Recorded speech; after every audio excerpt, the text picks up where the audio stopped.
एक बात हमेशा याद रखना, इस जीवन में तुमने जो अनुभव लिए वही तुम्हारे साथ रहेंगे। अब यह अनुभव तुम्हें क्या लेनी है, यह तुम पर निर्भर करता है। तुमने देखा होगा कि घर परिवार में जब कलेश होते हैं, झगड़े होते हैं, तब कैसे हम एक दूसरे पर इल्जाम लगाना शुरू करते हैं, कैसे हम अपने आप को सही साबित करने पर उतारू रहते हैं, कैसे हम दूसरे का दमन कर देना चाहते हैं। हमारी पूरी कोशिश रहती है कि सामने वाला बस चुप हो जाए और हमारी बात को सही मान ले। और यह कोई घर परिवार की बात नहीं है, यह हम हर जगह करते हैं। ऑफिस में, बाहर मित्रों के साथ, या कहीं अगर हम अजनबियों के साथ भी होते हैं तो वहां भी हम अपनी बात मनवाने के लिए लड़े जाते हैं। और यही एक राज्य दूसरे राज्य के साथ, एक देश दूसरे देश के साथ भी करता रहता है, क्योंकि इस दुनिया में केवल हम सही है और हर दूसरा सामने वाला व्यक्ति गलत है। हमारा अहंकार यह हमें मानने नहीं देता कि गलती हमारे भीतर भी हो सकती है, गलती हमसे भी हो सकती है। जिसका अहंकार चला जाता है वह सबसे पहले अपना निरीक्षण करता है कि कहीं मैं गलत तो नहीं हूं। अगर वह गलत नहीं है तब वह कभी नहीं झुकता, कभी समझौता नहीं करता, कभी पीछे नहीं हटता। परंतु अगर उसे अपनी गलती का पता है तो वहां पर अहले अपनी गलती को सुधारने का पूरा प्रयास करता है, चाहे उसके लिए उसे झुकना ही क्यों न पड़े। वह तुरंत झुक जाता है। वह उस गंदगी को अपने भीतर से निकाल देना चाहता है जिसकी वजह से उसे झुकने की जरूरत महसूस हो रही है। इसके लिए वह झुक जाता है और गंदगी को अपने भीतर से बाहर फेंक देता है। परंतु हम यह जानते हुए कि हम गलत हैं, जितनी बार भी अकड़ कर खड़े रहते हैं उतनी बार हम अपने भीतर गंदगी का एक ऐसा ढेर तैयार करते हैं जो हमेशा मल्टीपल यानी गुना में बांटता है। 4, 8, 16 कुछ इस प्रकार से बढ़ता चला जाता है। हमारे झगड़े कभी खत्म नहीं होते क्योंकि हम कभी नहीं झुकते। परंतु झुकना भी दो तरह का होता है और अकड़ भी दो तरह की होती है। एक झुकना भीतर से आता है, तुम्हें कोई मजबूर नहीं कर रहा, तुम बाहर से और भीतर से दोनों तरफ से झुके हुए होते हो। तुम्हें लगता है कि तुमने गलती की है और मैं झुक जाना चाहिए। इस तरह का झुकना इस बात का सबूत है कि तुम्हारे भीतर ज्ञान का अंकुर फूट रहा है। और एक झुकना होता है जिसमें तुम भीतर से तो आंकड़े हुए खड़े रहते हो और बाहर केवल दिखावे के लिए झुक जाते हो। मजबूरी में, दबाव में, लालच में, चापलूसी में इस तरह झुकने के कई कारण हो सकते हैं। यह तुम्हारी अज्ञान को दर्शाता है। ठीक इसी तरह अकड़ भी दो तरह की होती है। एक व्यक्ति जो भीतर से झुका हुआ है परंतु बाहर से आकर कर खड़ा है। यह आकर शब्द सही नहीं है, आप अपने हिसाब से सही शब्द का चयन कर लीजिए। ऐसा व्यक्ति ज्ञानी होता है क्योंकि भीतर से झुकने के कारण उसके भीतर परम शांति होती है। इस परम शांति में वह बाहर की दुनिया के सामने नहीं झुकता। वह दुनिया के किसी भी लालच, किसी भी मजबूरी, किसी भी दबाव में अपने चरित्र को नहीं छोड़ता। अर्थात वह जो है जैसा है, जिस प्रकार अपना जीवन जीना चाहता है ठीक उसी प्रकार वैसा ही जीवन जीता है। वह कभी समझौता नहीं करता, भले ही उसका जीवन कल समाप्त होने वाला हो या आज हो जाए। वह जितना भी जीता है सर उठाकर जीता है। भीतर से झुकी होने के कारण वह गलती नहीं करता और सत्य हमेशा उसके भीतर बना रहता है। एक दूसरा व्यक्ति जो भीतर से भी अकड़ा हुआ रहता है और बाहर से भी अकड़ कर खड़ा रहता है, ऐसा व्यक्ति भी अपनी जीवन को अपने हिसाब से जीता है। वह भी कभी कहीं समझौता नहीं करता और उसकी अकड़ में अज्ञानता छुपी होती है।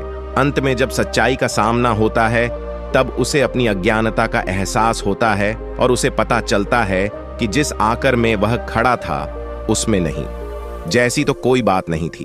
और जीवन में उसने जो कुछ भी खाता किया वह किसी काम का नहीं है और अपने जीवन में उसने कुछ पाया ही नहीं है। वह खाली का खाली रह गया।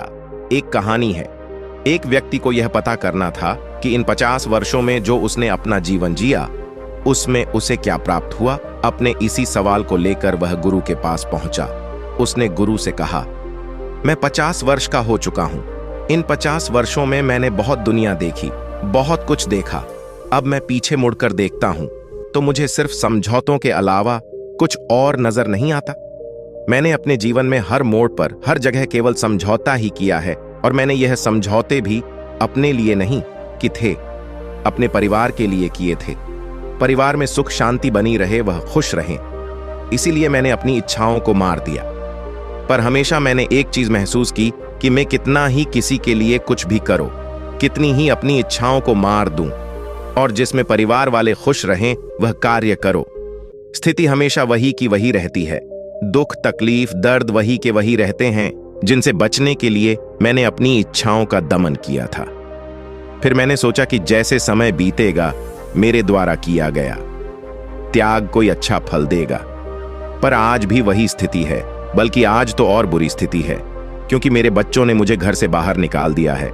मैं आपसे केवल इतना ही जानना चाहता हूं कि मैंने इन 50 वर्षों में क्या प्राप्त किया। गुरु ने कहा, 3 बातें हमेशा याद रखना। पहला, जो बीत गया, जो चला गया, उसके लिए जो व्यक्ति रोता रहता है, जो पीछे मुड़ मुड़ कर देखता रहता है, जो समय को दोबारा पाने के लिए रोता है, जो जा चुका, जो बीते हुए समय में कुछ ठीक करने के लिए सोच विचार करता रहता है, वह अपना आज भी खराब कर लेता है। जो समय बीत गया, मैं कभी वापस नहीं आएगा, तो 50 वर्षों में तुमने क्या प्राप्त किया है, इसका हिसाब लगाकर क्या करोगी?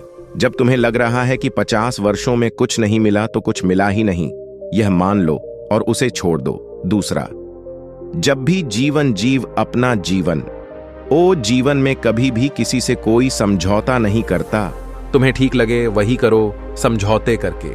जिसने भी जीवन जिया है, अंत में उसने अपने जीवन में खुशी का एक पल भी कभी नहीं पाया है। सिर्फ समझौतों की एक लंबी कतारों से दिखाई देती है, जीवन बड़ा हो या ना हो। यह कोई बात नहीं। एक छोटा सा जीवन जिसने व्यक्ति ने अपना जीवन जिया हो बिना किसी समझौते के, वही जीवन है। परंतु इसमें भी यह बात अवश्य याद रखना, अपने भीतर से माता कर जाना, बेहतर विनम्र रहना, जो के हुए रहना, यही तुम्हें बताएगा कि जीवन बिना समझौते के कैसे जिया जाता है, यही तुम्हें ज्ञान देगा। तीसरा, यह बात याद रखना, यह जरूरी है कि तुम जानो कि जब तक हम जीवित हैं हमारे पास समय है। जब समय है तब जीवन है। जब जीवन है तो उसे हम कभी भी अपने हिसाब से जी सकते हैं, बिना किसी डर के, बिना किसी लालच के, बिना किसी दुविधा कि, बिना किसी समझौते के हम अपना जीवन जी सकते हैं। उम्र कोई मायने नहीं रखती, मायने रखता है समय। तुम्हारा होना ही मायने रखता है। एक बच्चा जन्म लेता है और मर जाता है, वह क्या जीवन जीने का? कोई जवानी में मरता है, कोई बुढ़ापे में। सोचो, अगर तुम बचपन में या जवानी में मर गए होते तो क्या तुम इन 50 वर्षों का हिसाब लगाने बैठते? नहीं ना। तो तुम अभी जीवित हो, अभी तुम्हारे पास जीवन है, तो छोड़ो वह 50 वर्ष जो बीच, क्योंकि जो समय बचा है उसमें आनंद लो। अब फैसला तुम्हारे हाथ में है। बाकी जीवन पिछले जीवन के लिए रोने धोने में निकाल दो, यानी वाला समय उपयोग करके अपने जीवन को खुशहाल बना लो, वह प्राप्त करो जो तुमने पिछले 50 वर्षों में प्राप्त नहीं किया। व्यक्ति ने कहा, गुरुदेव, आपने तो मेरी आंखें ही खोल दी। मैं क्या गलती कर रहा था, आपने मुझे समझा दिया। मैं आज से यह मानकर जीवन जीऊंगा कि यह मेरा पुनर्जन्म है और अब मैं अपने हिसाब से जीऊंगा।